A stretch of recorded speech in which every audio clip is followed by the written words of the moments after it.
Rétrospective des faits saillants des établissements du réseau de l'Université du Québec. UQAM. Un programme d'activité souligne les 50 ans du rapport Parent. Lancement de 3 chaires stratégiques sur l'environnement nordique, le vieillissement de la population et la recherche partenariale participative. Une nouvelle campagne promotionnelle voit le jour et la journée spéciale impôts, en collaboration avec RDI Économie, se déroule à l'École des sciences de la gestion de l'UQAM. Et est-ce qu'on paie trop d'impôts aussi? On va se poser la question. On se retrouve dans une heure.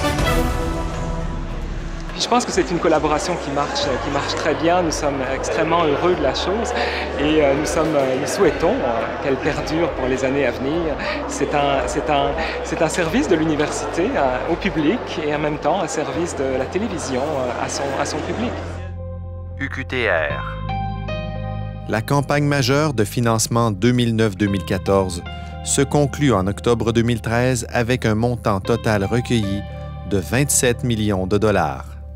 Un nouveau programme de maîtrise et de doctorat en sciences biomédicales voit le jour, ainsi qu'un nouveau pavillon dédié à la vie étudiante et associative. UQAC.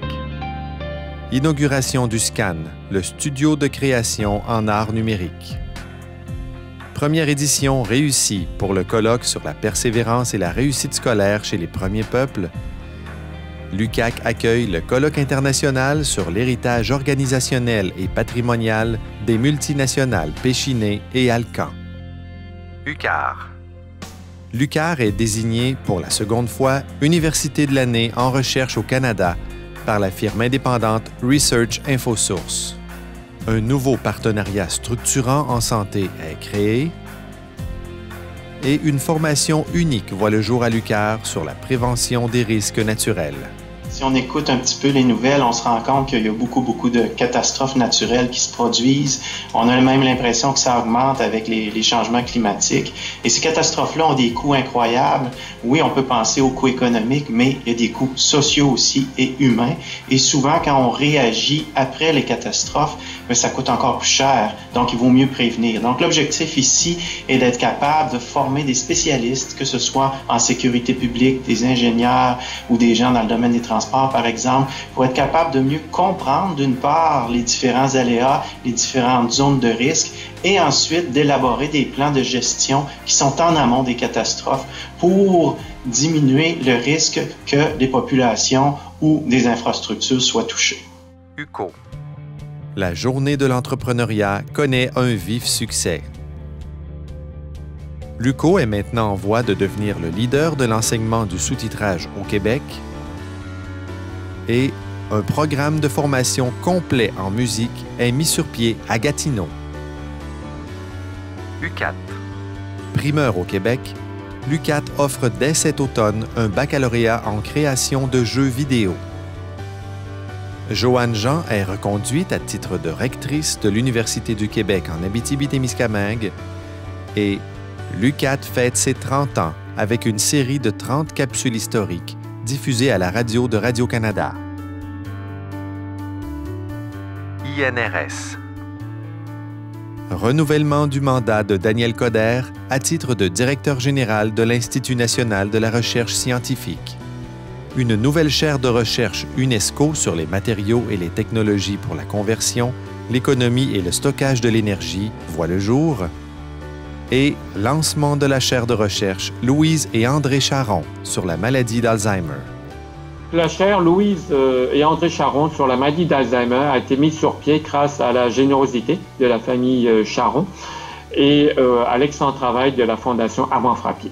Les principaux objectifs sont, en fait, il y en a 2 principalement. Le premier permet de prévenir, donc dans un avenir proche, la maladie d'Alzheimer et le deuxième objectif est de mettre au point des stratégies, de nouvelles stratégies thérapeutiques.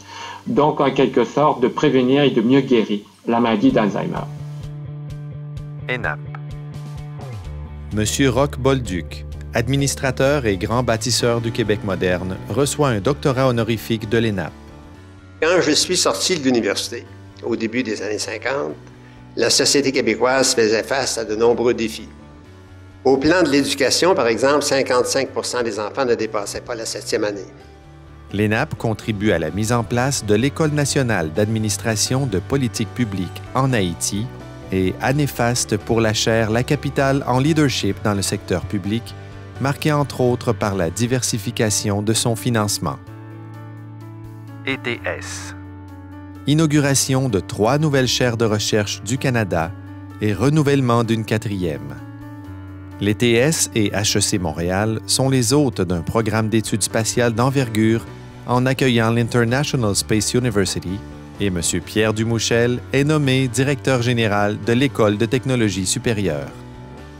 Les forces de l'ETS sont actuellement principalement au niveau de la formation au premier cycle. Dans certains domaines, entre autres comme en génie logiciel et en technologie de l'information, 75 % de nos étudiants ont un emploi avant la fin de leurs études et les 25 % restants ont 24 offres d'emploi par étudiant. Donc, pour moi, c'est déjà une très grande force et ça, on a une excellente réputation à ce niveau-là et ça, il faut que ça déteigne aussi au niveau du 2e et 3e cycle et c'est mon objectif. J'ai une grande ambition pour l'école. Ce que je souhaite, c'est que l'école devienne une école de génie de calibre mondial. TÉLUQ. Un virage majeur s'annonce à la TÉLUQ avec la création d'un service autonome dédié aux organisations. Un tout nouveau programme en gouvernance des technologies de l'information est mis sur pied. Droit et enjeux de la communication offre un cadre conceptuel et théorique qui permet de lier les nombreux enjeux qui touchent aux médias, aux technologies médiatiques numériques et à la démocratie. Il s'agit d'un cours absolument unique dans le milieu universitaire francophone. Et plus d'1,8 million de dollars en subventions sont accordés à 2 professeurs-chercheurs de la TÉLUQ en lien avec un projet de laboratoire d'analyse, de conception et de diffusion infonuagique et un laboratoire de recherche en informatique mobile et villes intelligentes. Également en 2014. Renouvellement du mandat de la présidente de l'Université du Québec, Madame Sylvie Beauchamp.